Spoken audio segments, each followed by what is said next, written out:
Aujourd'hui, on se retrouve pour la ronde 6 du tournoi de Gétigné. Trop cool. Mais là, vous êtes en train de vous dire, mais attends, hier on était à la ronde 4. Donc pourquoi on est à la ronde 6 aujourd'hui? Non, il manque la ronde 5 là. Et malheureusement, j'ai pas vu, donc j'ai pas allumé la caméra pour la ronde 5. J'ai oublié, totalement oublié. En fait, on l'avait mis sur un petit truc pour qu'on voie plus, parce qu'effectivement, j'étais rendu ici sur le deuxième plateau. J'étais juste à côté du grand maître et donc j'ai oublié, parce que vu que l'échiquier il avait un tout petit plus de largeur, on a mis un truc pour que la caméra soit plus haute, mais du coup j'ai oublié, parce que je croyais que c'était déjà allumé quoi, donc malheureusement j'ai oublié ça.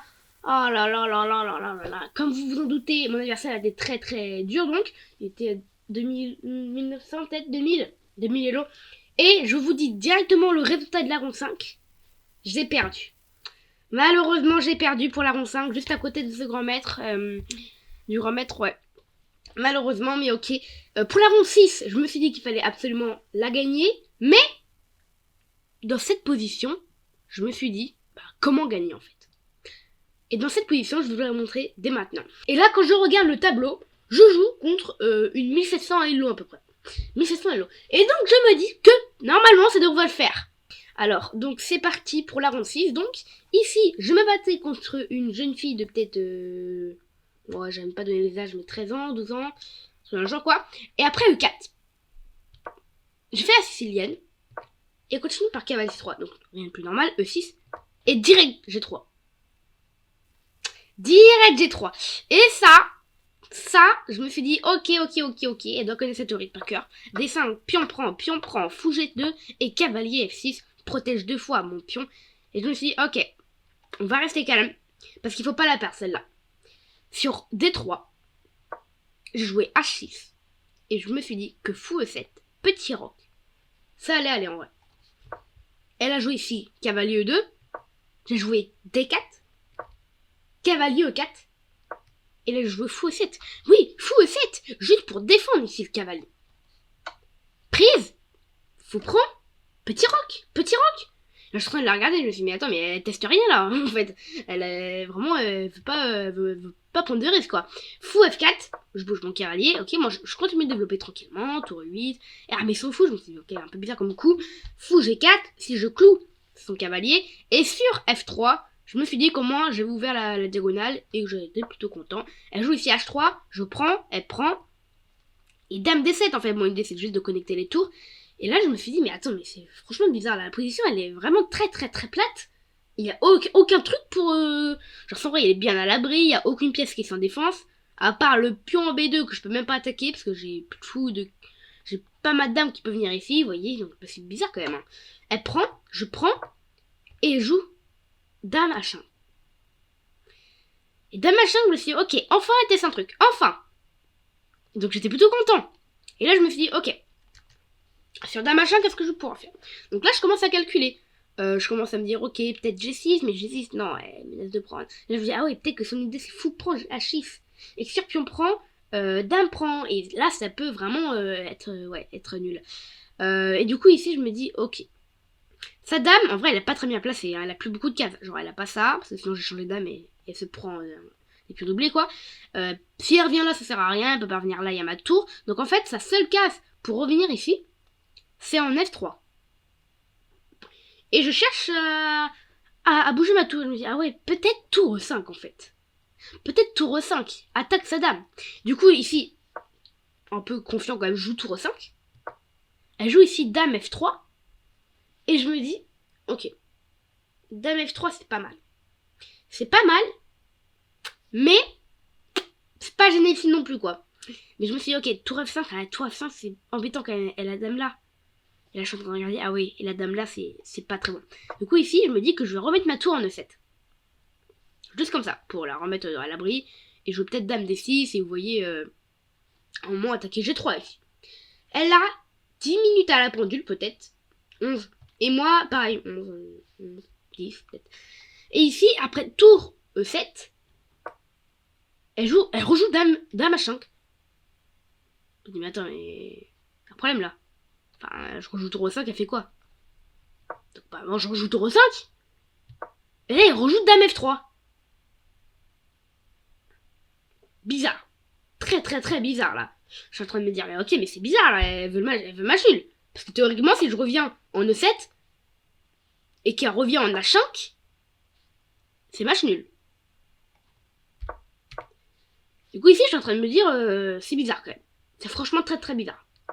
Elle joue Dame 6. Moi, je veux éviter le match nul, parce que pour l'instant, il y a peut-être encore des trucs. Parce que je vise peut-être la case en E2. Mais après, Roi F1, je vois plus rien.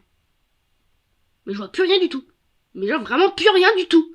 Je suis en train de me dire, mais attends, si je viens là, il y a fou prend, pion prend, je me double les pions. C'est impossible. Et en plus, ça ouvre ma colonne, donc je peux pas bouger mon cavalier ici. Si je bouge un pion, pareil, mon cavalier est pas assez solide. Si je joue A6, ça va rien apporter dans la position. Et A6 pour faire quoi? Je peux même pas pousser B5, comme je vous l'ai dit, parce qu'il y avait cavalier. Donc ça n'a rien servi, à part lui donner un coup d'avance, quoi. Vous voyez? Je me suis dit, ok, si je bouge un coup droit, si je joue Roi F8, ça fait rien, et en plus, ouais, ça fait rien, simplement. Et ouais, elle va tout échanger, quoi. C'est ça le truc. Je suis en train de me poser des questions, et là je me dis, ok, si je viens là, elle vient là, je viens là, elle peut-être va revenir là, et là je vais échanger. Je pense que peut-être tour F5, ça pourrait être pas mal. Hein. Et là, je suis en train de me dire, ok, en plus ça va libérer pour mon cavalier, ça peut être vraiment pas du tout mal. Parce qu'à part ça, je voyais rien, quoi. Enfin, même fou là, je me suis dit qu'elle allait prendre. Et après tour prend, parce que j'allais pas faire pion prend, parce que pion prend ça allait me doubler les pions. Du coup tour prend, et là je voyais tour 1 pour elle, et ça allait juste pas du tout me plaire quoi, ça, cette position. Je suis en train de me dire, bon, bah écoute, je vais te jouer tour F5, et juste attaquer ta position. Juste attaquer ton roi, ton pion et ta dame. Et là elle balance dame 4. Du coup la première fois donc, je me dis, ok, peut-être dame prend. Et là je vois qu'il y a fou. Je vois qu'il y a fou prend, et après, quand la tour elle bouge, bah il y a fou prend, pion prend, ça me double encore une fois les pions. Ça, c'est peut-être pas si grave, mais quand même, après, elle avance dans la position, et comme vous le voyez dans la barre d'évaluation, je suis un tout petit peu moins gagnant, quoi. Donc ici, je me dis, bon, je peux pas échanger les dames. Encore une fois, j'ai une obligation de pas faire ce coup-là. Et je me dis, bon, bah du coup, bah je vais revenir avec ma tour, je vais attaquer sa dame. Et là, elle joue dame F3. Et là, je me dis, mais attends, mais elle cherche le machine, là, c'est pas possible, elle joue que pour la nulle. Et en fait, je me dis, mais même moi, je vois même pas comment je progresse. Je vois même pas comment je progresse. J'ai rien. Là, je peux même pas faire d'échecs si je bouge ma dame. En fait, j'ai plein de coups. Mais que des coups d'attente, en fait. Des coups qui servent à rien, qui sont que des erreurs. Là, ça aide juste les blancs de jouer, là, en fait. Donc moi, je joue tour F5, attaque la dame et le pion encore. Elle rejoue ici dame E4, joue tour E5, et elle joue dame F3. Elle joue dame F3, et ici c'est un match nul. C'est un match nul simplement à la ronde 6 du tournoi de Gétinier. Et en fait, c'est vraiment bizarre comme partie, parce que elle voulait vachement le match nul, mais pourtant, moi je le voulais pas, mais j'avais que cette option, on dirait. Parce que, à part le meilleur coup de l'ordinateur, qui est de jouer, bon, déjà faut le voir hein, le coup, hein, qui est de jouer fou G5, après fou prend, faire pion prend et se doubler les pions. Enfin, c'est pas un coup d'humain, ça, on va dire, de se doubler les pions comme ça et après de... Donc moi, on pense directement à tour prend et après tour prend. C'est effectivement une erreur, que je comprends même, hein, parce que ça laisse la tour revenir ici sur la colonne ouverte, et il y a rien de bien. Et à pas changer les pièces, ça redeviendra un machine, quoi, ça changera rien du tout. Du coup, ici, bah, je peux comprendre que l'ordi, c'est de jouer fou G5. Mais ça revient même en tant qu'humain de jouer tour F5, parce que c'est l'imprécision. Si j'aurais joué fou F5, fou G5, après fou prend, j'aurais fait tour prend. Ça aurait été une imprécision quand même. Donc franchement, ouais, tour F5, c'est ce coup que j'aurais rejoué ici dans cette position. Si j'aurais été revenu dans cette position ici, j'aurais rejoué tour F5 en fait. Parce que fou G5, si je comprends même pas l'intérêt de le jouer, bah en fait, si je comprends pas les idées, ça c'est le meilleur coup encore, mais c'est juste que ça double les pions quoi. Du coup, si je comprends pas l'intérêt, bah j'aurais tout simplement rejoué encore une fois tour G5, tour F5, et après fait match nul. Donc voilà. Ouais, bah en fait c'était juste 1700 Hello qui voulait faire match nul quoi. Et du coup bah je pouvais pas trop faire quelque chose quoi. Donc voilà. Dans le bilan de la partie, bon bah forcément on n'a pas joué très... On n'a pas fait trop d'erreurs forcément. 94 de précision pour elle et moi 92 .7 de précision. Donc ça va, mais ça va pas en même temps, quoi. J'ai pas gagné cette partie. C'est un match nul. Mais bref, en tout cas, j'espère que vous avez adoré regarder ces petites vidéos. Si vous voulez me soutenir, n'hésitez pas franchement à vous abonner. Ça me ferait ultra méga plaisir. J'espère que ceux qui ne l'ont pas encore fait le feront. Et sinon, comme toujours, on se retrouve très bientôt pour la ronde 7 du tournoi de Gétigné. Ah, ça c'est 8 ça. 7 pour le tournoi de Gétigné et aussi pour une nouvelle vidéo. Ciao!